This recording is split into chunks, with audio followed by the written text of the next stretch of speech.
Let's move on now. We want to return to that debate over net zero and, of course, the speculation over Susan Lee's leadership. For more on this, we're joined by the Nightly's chief writer, Aaron Patrick. Aaron, thank you so much for joining us on the show this evening.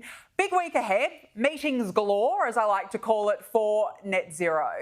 We've got Andrew Bragg, a moderate Liberal, today threatening to quit.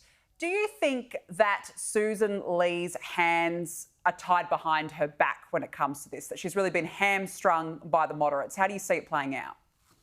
Well, she's really been squeezed between a rock and a hard place, Danica, because she's got the Nationals who've already dumped net zero, and then you've got very senior Liberal front benchers like Andrew Bragg saying they'll quit the ministry or quit the shadow ministry if net zero is dumped. So this puts her in a really difficult position, and they're going to have to find some way out of it, like Houdini-like, to keep everyone on board. And it's going to be pretty fascinating to see how she can pull it off.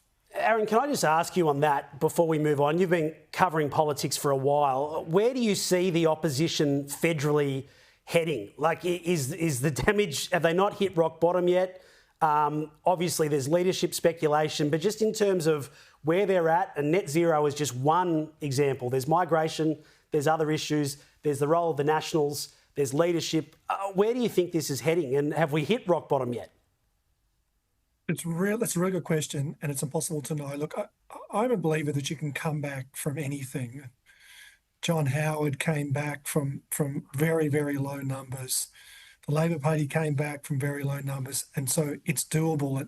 So I think when people say this could be the end of the Liberal Party, I think that's completely overblown.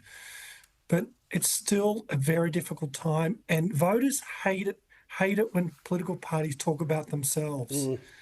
They see political parties who can't agree as not responsible enough to hold the reins of government. So unless Susan, and also, of course, all the Liberal MPs know this, so unless Susan Lee can sort of end this, staunch the bleeding, end the drama, get everyone on the same team, then she can't survive. And I think it's as simple as that. No, and I just wonder, once they've come to an energy policy, and the shark's already circling, so I just wonder if once they've come to this energy policy, is leadership next? I guess we're about to find out.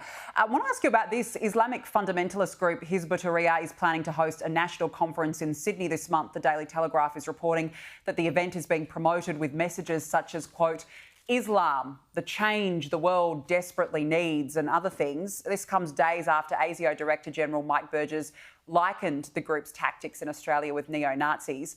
Aaron, there have been concerns for quite a while about this group. Why hasn't the Australian government moved to label them a terrorist group yet? Because I think they're too afraid. I think they'll see it as just I think it'll upset too many people on the left. Clearly the pressure is building, though, because this group are their behaviour is not conducive towards good civil debate over the war in the Middle East. And I think you can oppose Israel in a much more reasoned way. And the language that this group uses is just designed to inflame hatred and sow civil discord. So I think there's a huge amount of pressure on the government to take firmer action against them. And this conference they're holding is just going to add to that pressure. Yeah, and I mean, well, sorry, but we can't be upset if the left are upset about it. This is a terrorist group in other parts of the world, so I don't know why we can't just make a quick decision and follow suit. Aaron, we received some very sad news yesterday that our colleague here at Sky News, Graham Richardson, passed away at the age of 76. He was, of course, a long-time former Labor senator, a party power broker, and our thoughts and prayers go out to his wife, Amanda, as well as their son, Darcy. He was a true pleasure to work with, and it is really, really a sad loss. Aaron, talk us a bit about his legacy in the party and what he achieved in his time. Well, to me, Danica, Graham Richardson represented the old school Labor Party, the one that was so successful, and the one that I grew up in. When I was university and becoming interested in politics, it was figures like Graham Richardson who really showed the way. They really sort of taught us how politics should be conducted. And he was a member. He was of the right. He was a character of the right, which is in decline these days. because he supported a Labor Party which agreed with free markets and with low taxation, which is not what the Labor Party follows under Anthony Albanese. And even the leading figures of the right today, you know, Tony Burke and Chris Bowen, you can't say that they hold the same kind of what I would call right-wing views, but you might call centrist views that Graham Richardson held. And Graham Richardson and people like, and basically, you know, made Paul Keating and Bob Hawke Prime Minister, and transformed Australia and made us such a wealthier country.